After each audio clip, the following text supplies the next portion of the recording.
السلام علیکم ناظرین محترم، غزوہ بدر کا واقعہ ویڈیو نمبر 3۔ آج ہم بات کریں گے نبی کریم صلی اللہ علیہ وسلم کی بدر کی جنگ کی رات، غیب کی خبریں اور حضرت عبیدہ، حضرت حمزہ اور حضرت علی کرم اللہ وجہ الکریم کو، ان تینوں صحابہ کو نبی کریم صلی اللہ علیہ وسلم نے کن کفار کے مقابلے میں میدان میں بھیجا۔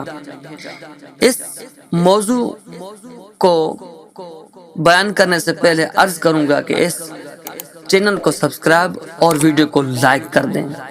جی چلو آتے ہیں اپنے موضوع کی طرف۔ جنگ بدر کی رات، نبی کریم صلی اللہ علیہ وسلم کی غیب کی خبریں۔ جب جنگ بدر کی رات آئی، نبی کریم صلی اللہ علیہ وسلم نے میدان بدر کا معائنہ فرمایا۔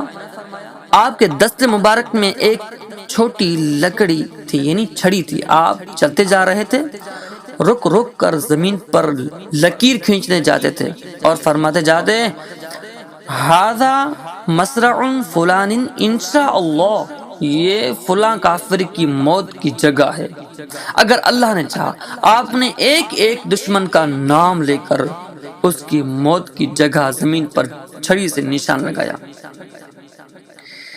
17 رمضان کی صبح بدر کا میدان، مکہ اور مدینہ کے درمیان، ایک طرف 1000 کا مشرک لشکر، ان کے پاس اونٹ، گھوڑے، زرہیں، نیزے، تلواریں، اور دوسری طرف 313 غلامان مصطفیٰ صلی اللہ علیہ وسلم، جن کے پاس صرف 2 گھوڑے اور 70 اونٹ، لیکن ان کا اسلحہ ایمان تھا، اور مسلمانوں کا سپہ سالار بھی 2 جہان کا حضرت محمد مصطفیٰ صلی اللہ علیہ وسلم، جو 2 جہان کا سردار تھا۔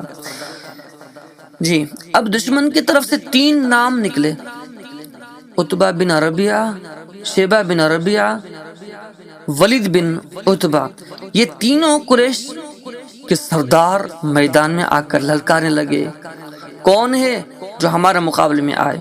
نبی کریم صلی اللہ علیہ وسلم نے انصار کی طرف دیکھا تو مدینہ کے 3 بہادر انصار صحابہ میدان میں اترے۔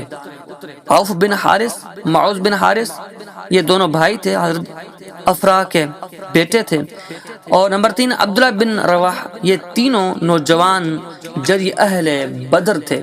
جب یہ قریشی سرداروں کے سامنے پہنچے تو عتبہ، شیبہ اور ولید نے پوچھا، تم کون ہو؟ صحابہ نے جواب دیا، ہم انصار ہیں، مدینے کے لوگ۔ تو ان تینوں قریش کے ان سرداروں نے حقارت سے کہا، لسنا نریدکم نرید اکفاءنا من قریش، ہم تم سے لڑنے نہیں آئے، ہم اپنے برابر قریشیوں سے مقابلہ چاہتے ہیں۔ تب ان صحابہ کو نبی کریم صلی اللہ علیہ وسلم حکم فرمایا، واپسی آ گئے۔ تب رسول اللہ صلی اللہ علیہ وسلم نے فرمایا، قم یا عبیدہ بن حارث، قم یا حمزہ، قم یا علی۔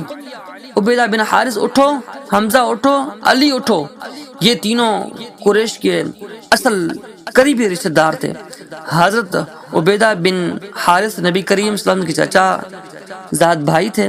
حضرت حمزہ بن عبد المطلب نبی کریم صلی اللہ علیہ وسلم کے چاچا، اور حضرت علی بن ابی طالب، جسے نبی نے در علم کہا، اسے نہ جانے زمانہ کتنا جاہل ہو سکتا ہے۔ جسے نبی نے در علم کہا، اسے نہ جانے زمانہ کتنا جاہل ہو سکتا ہے۔ یہ میدان بدر ہو یا خیبر کی رات ہو، یا میدان بدر ہو یا خیبر کی رات ہو، جہاں علی گیا وہاں فتح کا ساتھ ہو۔ در شجاعت شیر ربانی علی، در سخاوت باد دہقانی علی۔ تو حضرت علی کو کون نہیں پہچاننا، سب پہچانتے ہیں۔